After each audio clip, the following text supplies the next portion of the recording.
What?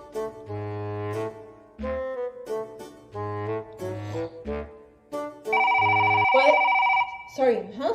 What? Hello and welcome back. So today we are going to be talking about fatigue and how if you have the MTHFR gene mutation, which 40% of the population has, that just might be what's causing your fatigue, as well as quite a few other symptoms.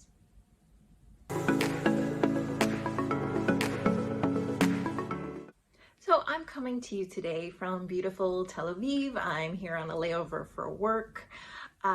So here I am in my hotel room. So as some of you know, I wear many different hats in my life. I'm a flight attendant, a yoga instructor, a health coach, an actor, a wife, and a mother.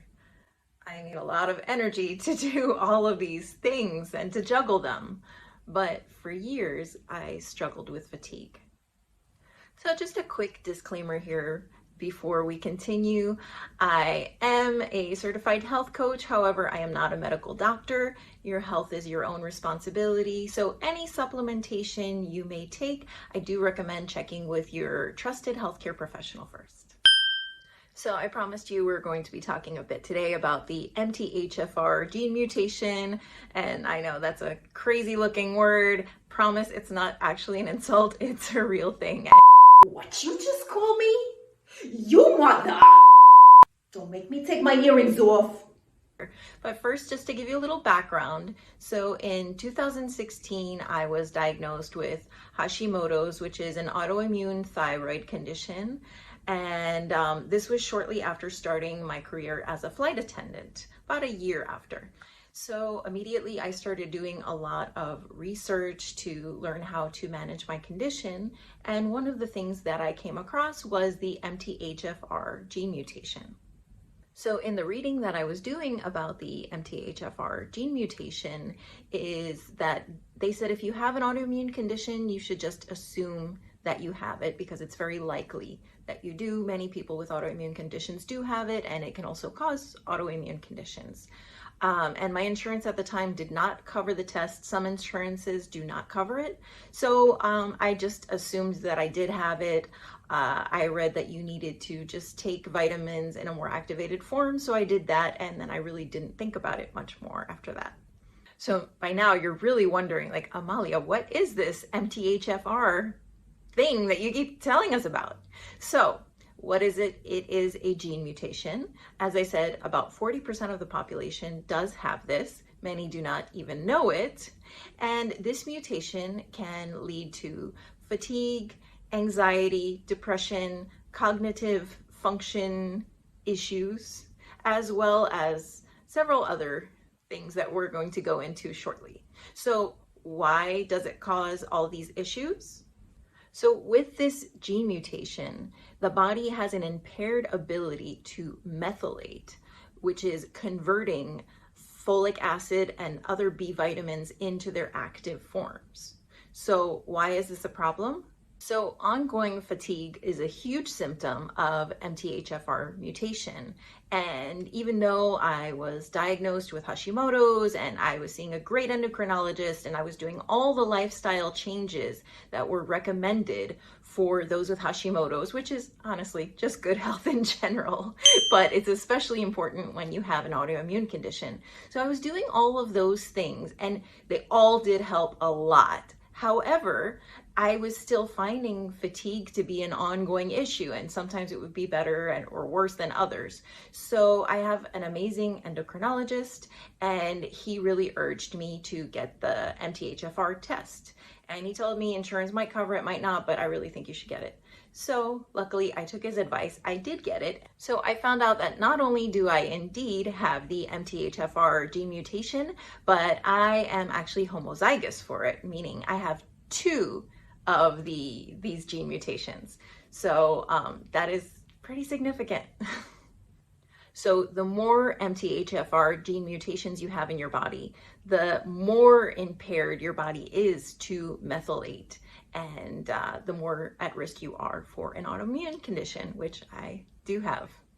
So back to 2016 when I first was diagnosed with Hashimoto's. Shortly after I was diagnosed with Hashimoto's and I got on medication and I started doing all these great lifestyle changes, it was right around that time that I got pregnant with my daughter. So luckily, I did assume at that time that I did have this gene mutation, and I bought the prenatal vitamins accordingly. I made sure, I read that you needed to make sure you bought prenatal vitamins with the activated forms of B vitamins. So you know how doctors always tell pregnant women, take folic acid? Well, if you have the MTHFR gene mutation, folic acid will not work because your body cannot convert it. Your body can't methylate. So it cannot convert that folic acid into its active state where it's actually going to be doing what it's supposed to be doing. And what's worse, it will actually just kind of sit in your body and clog up your system. So thankfully, I'm very, very thankful that I did make this assumption at that time and that I did take the right prenatal vitamins for my body. And you know, even if you don't have this mutation, those activated vitamins are definitely not going to hurt you. It's still the same vitamins, it's just in an activated form. So your body doesn't have to do the work of converting it. But I really wish I had this information when I was pregnant, because as it turns out, and as we'll talk about it today, there are even more things that I could have done to help my body with this gene mutation, especially since I have a double MTHR gene mutation. So what has changed for me now that I know that I do have this double MTHFR gene mutation? Several things. So for one thing, I've become religious about taking my vitamins now, especially my B vitamins in their activated form. So I take a liquid B12 vitamin in its activated form, methylcobalamin, and I take it under my tongue every single day. Under your tongue with a liquid, that's the best way to absorb vitamin B12. It's almost as good as taking a vitamin B12 shot.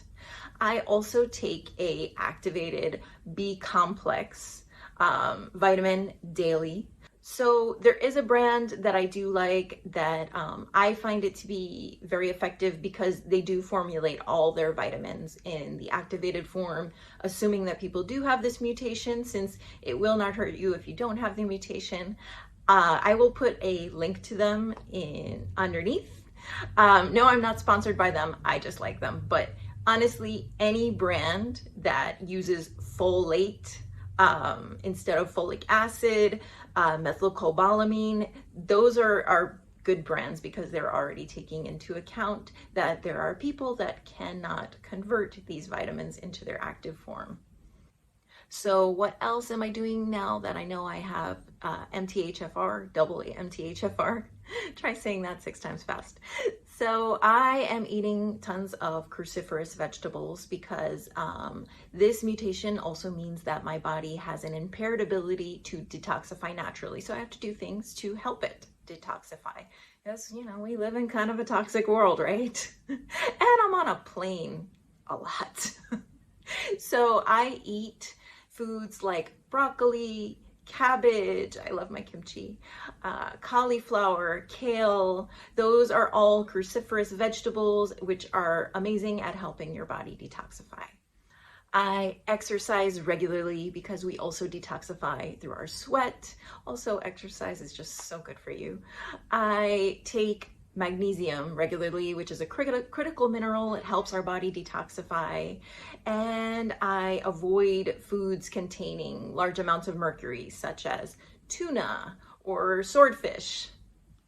So should you get tested for the MTHFR gene mutation? Well, that is a personal choice. My personal opinion is yes, especially if you've been struggling with fatigue, with anxiety, depression, cognitive function, if you have an autoimmune condition or suspect you may have one, if you're trying to get pregnant, especially, I think this information is really especially important for those who want to become mothers. Honestly, I wish that I had had this information when I was pregnant, even though thankfully I did take the activated form of folic acid, which is again folate. I do wish I had known because, you know, I did eat tuna a bit. You know, I had cravings and, you know, there are things that I would have done differently. And it makes me a little bit sad that I didn't have this information. If you're able to get this test done, I think it's great to have this information. See if your insurance covers it. Maybe it will cover it if a certain doctor recommends it, or you can always pay out of pocket for the test. Additionally, there is an option to have your homocysteine levels checked, which I believe more insurances cover. And then from there, you know, there are indications as to whether or not you have it. It doesn't give you a concrete answer. But I think it's good knowledge. Or you could always just do what I did initially and just assume that you have it and act accordingly. Because again, the activated forms of these vitamins will not hurt you even if you don't have the gene mutation. And honestly, it never hurts to go to the sauna and eat more vegetables, right? So you might be thinking to yourself, so if this is a gene mutation that is affecting 40% of the population, well, why didn't my doctor tell me about this? And that is a good question. The long answer is that is a video for another day, perhaps. The short answer is they may not know that much about this. I think there's been more research coming out in recent years. Again, research tends to be funded by people with a vested interest, and, you know, maybe nobody was going to make money out of this research, so there wasn't that much research on it in the past. Maybe when they went to medical school, this was not discussed, and so they don't know much about it. I'm fortunate. My endocrinologist is great. He's a true partner in my health, which I highly recommend. Working with a doctor that really partners with you in your health and that you work together to find solutions. So it's really thanks to my endocrinologist that I have this information, and I'm a researcher. So if you give me some information, I'm going to run with it and find out everything that I can. Thank you so much for joining me today. I will be posting this video along with a written blog post outlining some more of the information we've discussed on my website. Feel free to check that out. Thanks for joining me. And if you liked this video, please hit that like and subscribe button. It really helps support the channel. Thank you so much, guys, and I'll see you soon.